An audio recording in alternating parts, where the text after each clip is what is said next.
Hello and welcome to My Left Ear. It is November 24th, the day after Thanksgiving, and I hope everybody had a good day, a very nourishing day, and a safe day. I did, and this is video 182. If you haven't been here before, My Left Ear is a liberal political YouTube channel, and I do psychic commentary and make predictions, and often use runes to make these predictions. So here I am, a little hungover from food, not alcohol, but I have a ton of leftovers, and I'm really going to enjoy these leftovers a lot. Hope you do too. So when I'm not here doing this show or doing more personal presentations on Patreon, I have a Patreon channel. You might want to check it out. It is patreon.com, and then there's that /Carrie Freeman. And if you join to look at my posts, it's $8 a month, and you can quit anytime. And last week I did something a little different. I talked about Petey, who's taking a nap over there, and it'd be so cool if he came over and joined us, and he might. Hey, Petey, you want to come over here? He's pretty knocked out. I don't know if he's going to join us right now. And I'm an author. I'm finishing up a third book right now, which I think everybody's going to really like. It's a paperback version of What is Good Evidence, previously on Kindle, but I expanded it. And The Comic's Daughter, which you'll see that in the community section. I still have some books, but not that many. Not that many. So I have books you can order, but not that many. Fortunately, been selling a lot. So here we go. I disseminate news information, current events, and then I add some psychic commentary or just commentary to it. And when I'm not here, I do private sessions with people by Zoom or in person. I do psychic coaching, and I've been doing clinical hypnotherapy for over 20 years. And all that information is below, okay? All right, so here we go. I wanted to start, for entertainment purposes only, I wanted to start today with some positive things. So this, to me, is very telling. It's very meaningful, but you won't see or hear a lot of media talking about it. So President Biden and the Democratic National Committee raised more than $71 million for his reelection in the 3 months ending on September 30th. A very strong indication that party donors remain totally behind him in 24. And likely that the rematch will be with Donald Trump. But as I always say, we don't know what unexpected events will happen. So everybody's assuming it's Donald Trump. I'm not assuming, nor have I ever assumed, even before I started this YouTube channel. We will see. So this announcement comes after the Biden campaign had reported raising 72 plus million in the 10 weeks between his official campaign announcement on April 25th and the end of June. All right, so all of this, it's a little confusing, but I'm just going to jump to the end, the chase, that both of these total $91 million in cash on hand through the end of last month, through the end of October. I don't know why this isn't bigger. I think this is so much bigger than the reports on the polls. And now if you listen to anybody intelligent, of course that's me too, they say, just don't listen to the polls. I just heard David K. Johnston, who knows Donald Trump and politics really well, sued Trump and won at one point. But he even said this morning, let go of the polls. But the money that's showing up is very significant. I'm just letting you know that. Now, also, in terms of the mainstream media, when they're all talking about the election, and Donald Trump is so close, and it's very threatening, and we could turn into a dictatorship, an authoritarian country, I want to say something about this. Because, please know that when you are watching any of these shows, and listen, some of the hosts I love, but it's sort of designed to terrify us and keep us watching, like an addictive kind of thing. Please be aware of that. Please be aware of that. So there's like this heightened drama. They wouldn't have viewers if they were saying things like, Joe Biden is a shoo-in, he's going to make it, everybody relax, go to the grocery store, and go about their business. But here's my note. The mainstream media is not taking into consideration Trump's mental decline, dementia, his personality disorders, which are sort of magnifying, amplifying, or how his legal cases are going to impact his becoming president. They're not really discussing that. Now, without the runes, I just want you to know that for sure, Jack Smith is going to win in March. It's the DC case. It's the insurrection material with Donald Trump they've done something very clever with what they're charging him with so they can make this go easier, but he's going to win. Jack Smith is going to win. All right, so now you've got a conviction in March or April, a conviction of Donald Trump. And we don't know about Fani Willis yet. Fani Willis is probably going to get a conviction too, but I'm just telling you for sure because right now Jack Smith has this date. Judge Aileen Cannon is messing with everybody. She's dicking around.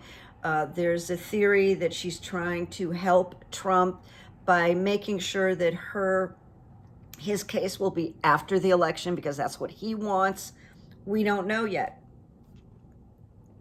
Now, here's the other thing. Well, what I wrote is when Trump loses in the DC case, and that's Judge Chutnick, people are going to start pivoting away from him. It hasn't happened yet, but there's going to be a peeling away. Now, here's number 2 about it. And this really isn't being talked about very much at all. When Jack Smith begins rounding up the usual suspects in both the House and the Senate who have helped with plotting the coup, planning the insurrection, now you're going to see the House and the Senate up for grabs, and a very good chance that the Democrats will take the lead in the House and the Senate. But there's a lot of talk about, the Senate, it's in danger, and now Joe Manchin is leaving. And listen, you know what? Joe Manchin was basically a Republican with the label Democrat because he was very, very negative and disruptive and not helpful to Joe Biden or the Democrats. Just I can't stand him. I think he's, like a narcissist in a nice suit, and he cares about himself and he cares about money. That is it. And in the back of his stupid mind, he's thinking, should I run? Because he's quitting the Senate, but then he said, and then I'm going to tour the country and kind of take everybody's temperature. And I want to say, why, Joe? Why are you doing that? You're quitting the Senate. So we don't trust him. We shouldn't trust him. And we'll just have to wait and see. So I have no doubt that Jack Smith is going to go after I'm just naming a few here. There's a lot of them. Tuberville, Cruz, Speaker Pastor Mikey, because he was instrumental. Marjorie Taylor Greene, and on and on and on. And they're paying $500,000 for any information leading to the pipe bomber. A lot of people think it's Marjorie Taylor Greene. I'm 50-50 on it right now. Now, here's another piece of good news. You might have been wondering, well, when's she going to talk about this? But I wanted to check it this morning. I can confirm right now. We don't know what's going to happen 2 hours from now. But right now, November 24th, Hamas has released hostages to return to Israel. There are 39 Palestinians are being freed under a truce. The exchange came as part of a 4-day ceasefire and had included 11 Asian agricultural workers kidnapped alongside of the Israelis and dual nationals. There are right now dozens of trucks carrying aid, including fuel, that are entering into Gaza. Now, what is the number? 24 hostages right now. 24 hostages right now. Plus 39 Palestinians. We don't know names. We don't know which children. And we do know that not everybody is being released, which is tragic. So this day is such a mixed bag. But there are people that are going to connect with their loved ones later on, if not in person or by phone or by, Zoom, FaceTime. And that is thrilling. And I can't imagine, what all of them have gone through. And as you must know, Biden's administration has been very instrumental in brokering this deal between the Israeli government. So, we got to wait for more, but at least it has begun. It didn't fold today. It proceeded as they discussed. So yesterday was just a holdup, because imagine all the working parts that have to happen to make this go smoothly. Very complicated. And I'm just going to mention something that I heard on MSNBC yesterday, I think. No, was it yesterday or the day before? I can't remember, but it was the last 48 hours. I was watching Jose Diaz on MSNBC. He was filling in for somebody, and he was reading the copy that somebody wrote. I doubt that Jose Diaz wrote this copy, but the phrase where I went, what? Is they were talking about the hostages, some of these hostages being released, and somebody wrote the first batch of hostages. It's the word batch. The first batch of hostages. And I'm just horrified that they called these poor people that have been kidnapped and tortured and lost family members the first batch. Just terrible writing. And I tweeted MSNBC and I said, you need to do better. That is awful news writing. I wish Jose Diaz had caught it and threw his own words in there. Very, very unfortunate. Now there's a rumor that's going around, and I think everybody should settle down. And the rumor is, could Trump be a flight risk right now? And he was heard in the last 48 hours joking and saying, I wish that I was in France right now. And he makes these jokes and he means them. Yeah, I think everybody kind of knows that now. And everybody went, what's he planning? But I want you to know, and I have it in writing, that the Justice Department does not feel that Donald J. Trump is a flight risk. I don't either. I don't see how he could pull it off. He might fantasize about it. And also, here's another rumor that I haven't confirmed, all right? Trump claims that he's going to visit the new right-wing dictator in Venezuela. Right. Now, if he did leave the country and do that, and he came back, he would be so pumped up, so emboldened, and his grandiose dementia would be heightened by 40%. He would be even more dangerous. He would be so excited on dopamine, that brain chemical, for sitting with a dictator. He loves dictators. That's what he wants to be when he grows up. All right. Now, there was this, policy, something about not allowing Donald Trump to be on the presidential ballot in Colorado. And so Judge Wallace, a woman, she is very hesitant she admitted that he incited the insurrection, he incited the riots, but she found this tiny little caveat that she got to interpret, but it doesn't apply to this president because he's not really, they're calling whoever does this as, this is where I have to apologize, I didn't write it down. But this Judge Wallace was like separating Trump from what this one sentence in Amendment 14 is about. So she's gotten a lot of flack. The feeling is that she was just plain afraid to be the one who does that, the first one, because there's no precedent.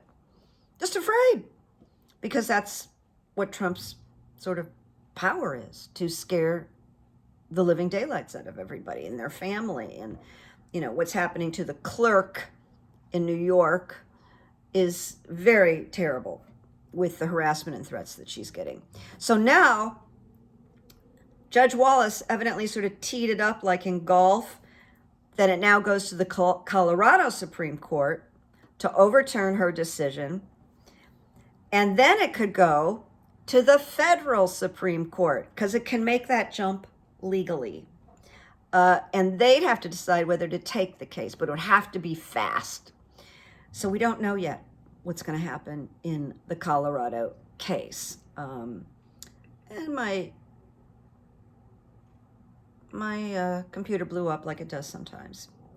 But like I said, it would have to be really quick. I brought up Joe Manchin before. There is a sentiment that a Republican is going to move into his Senate seat. Not sure about that at all. I threw 3 runes on it, but I'm really not going to go into a big runes reading because the runes are really kind of reflective of the chaos we're in right now between the two parties. Now, the first rune I pulled was fertility, which is only and ever good. But then I pulled disruption, and then I pulled standstill. So I went, we're not ready for an answer yet about Joe Manchin's seat and if a Democrat is going to replace. That's not hard for me to imagine, but I'm respecting the runes that I picked. First one being fantastic, and then some upset, some problems. So I'm going to come back, because we have a lot of time, to Joe Manchin's Senate seat. I don't think the Democrats are going to lose the Senate. I think that the impending indictments are going to make a big deal. All right, that's what your friend Carrie thinks in my left ear. And I have a good my left ear story at the end here, so don't go away. And just a comment about who I call Speaker Pastor Johnson, the holy roller, the over-the-top extremist, Bible thumper, that he holds the Bible above the Constitution, but politics is paying him. It's insane. He also flew to Mar-a-Lago this past week to kiss the ring of a rapist, a traitor, a cheater, insurrectionist, thief, fraudster, wannabe dictator, wannabe executor. So Speaker Johnson, who claims he has this incredible alignment with the Lord and that he was chosen for this position, is now supporting this monster, this Frankenstein monster, who's one of the worst individuals we've seen on the planet. And who's gonna confront Pastor Johnson on this? He doesn't have long in this job, but he's got a while. He's got a while. It's not going away as fast as Kevin McCarthy. But this guy is sick. I just know this. He's sick. Speaker Pastor Johnson. All right. Now, this is not political, but it's something I read, and I know because of the comments. Petey, you want to come here? He's knocked out. I know that everybody who watches loves animals. So you may not know this. It's been mentioned on the news that there's a mysterious respiratory condition that is affecting dogs in several states. And so authorities say that they strongly recommend that people avoid boarding facilities, animal boarding facilities, doggy daycare, and anything that would have a high volume of dogs in a space. And if you do have a dog, they're not mentioning cats, that starts to cough, get your pooch to the vet. It's just mysterious. Nobody knows too much about it yet, so I want to mention that. All right, now we're coming to the end. And I purposely didn't do a bunch of runes today. I just wanted to kind of come back after Thanksgiving, talk a little bit, say hello, give you my take on things, and then more will come. But, last video, I continue to get a lot of comments. Okay, so this is going to be about me. This part is going to be about me, and I'm going to talk about my silver hair for a minute.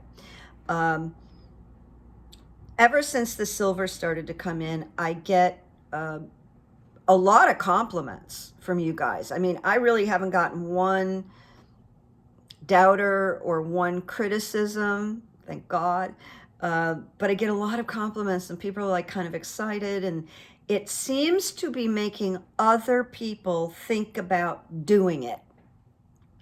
And of course, I don't have the demographic of the people who follow me, but even people in their late 30s and early 40s go gray. They just color it and we don't know. But people much, much younger than I go gray. Now, I did it because of COVID, because the last time I had COVID, I noticed my hair was kind of ruined. It was dry, it was thinner, and that's when I said, I just can't put hair color on my scalp. I think I'm really damaging it. So it wasn't like some big decision. I just went, I got to leave my scalp alone. I want my hair to get healthy, and I want whatever's growing out of my head to get healthier and thicker. So that's where it came from. So now here's where we go. This is the journey very quickly. I was very excited actually about commencing this silver trip. But as of about a week ago, I was looking for a lot of old pictures for various reasons, and I found quite a few pictures of me with auburn hair, which I had from the age of 15. Now, I had redheads on both my father's side of the family and my mother's side of the family. Very uncanny. But there were 5 on my father's side of the family, his aunts and uncles, and then my mother had bright red hair, Ukrainian, and she had redheads. So I wasn't exactly born with the red hair, but I was born with all the coloring. So I looked like a natural redhead my whole life. So now all of a sudden I'm looking at these pictures and I begin to feel like I'm mourning my previous life, my previous self. And not horrible. That's what I want you to know. But I just started, whoa, here's another level of this change, that this is like a new me.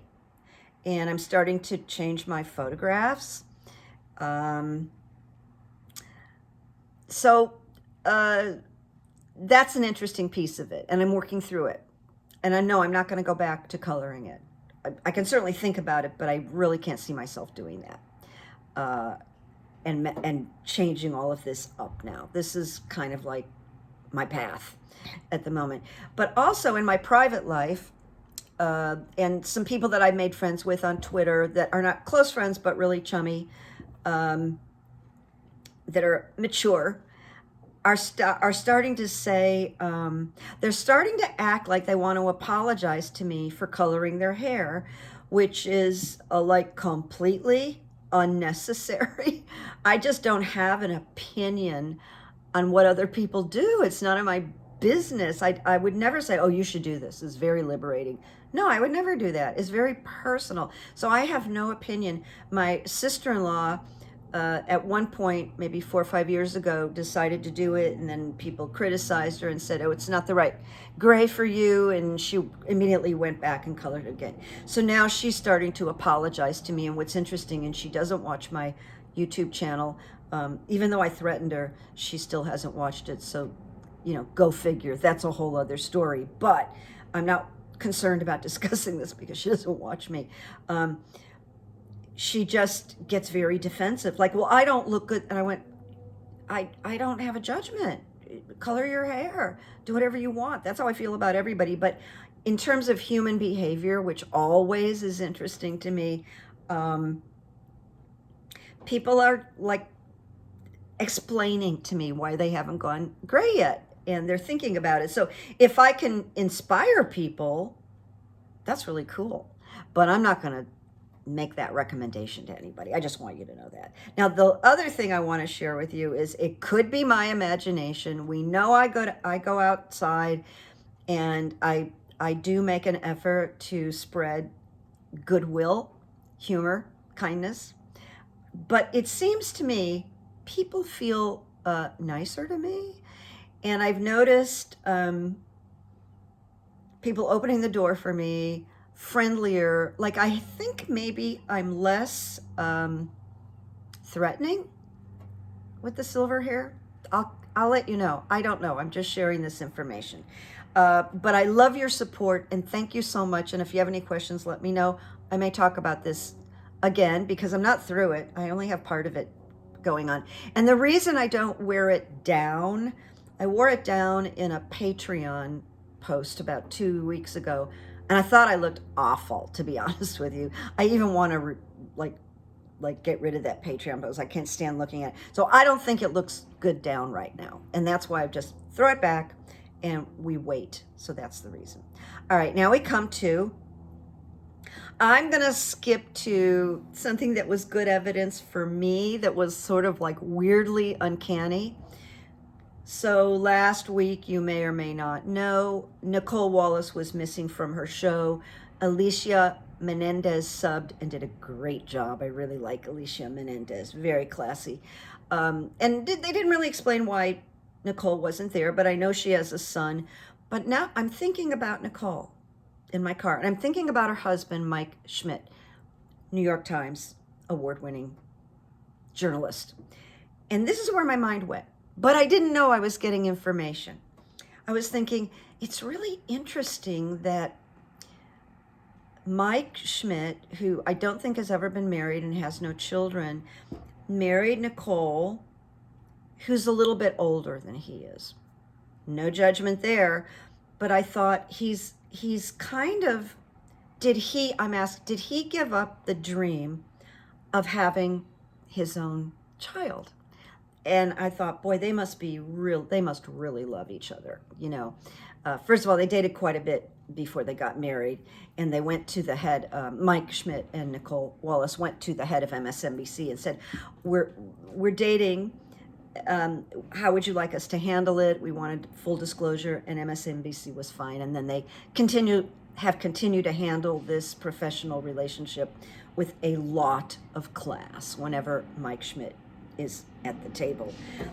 And then when it got announced 2 days ago that they have this new baby, they have a brand new baby girl, I went, oh my God, I was picking up on that and I didn't know it. So that will happen sometimes. Like I'll pick up on a whole thing and not realize what I am picking up on.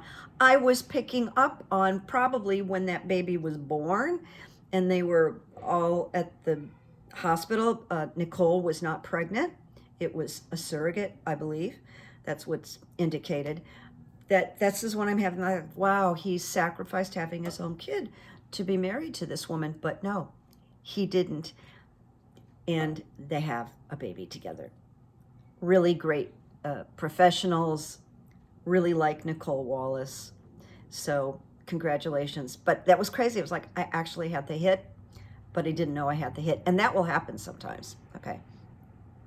And then I'm just going to share, rather than another quote, which will kind of bog down our session, this was on Twitter yesterday, Thanksgiving.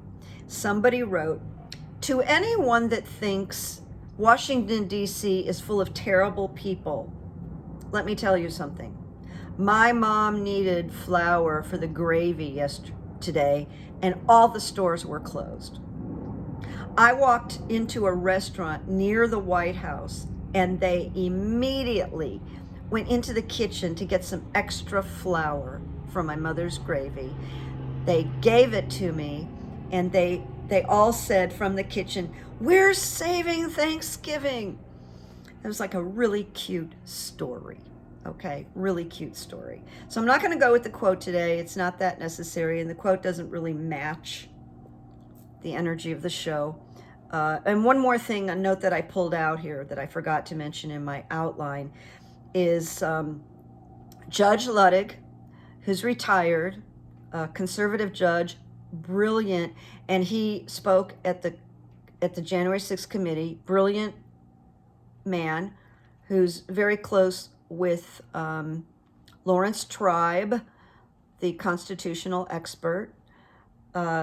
So Judge Ludwig and Lawrence Tribe and other brilliant judges and attorneys and professors, law professors, are forming a legal coalition to protect democracy.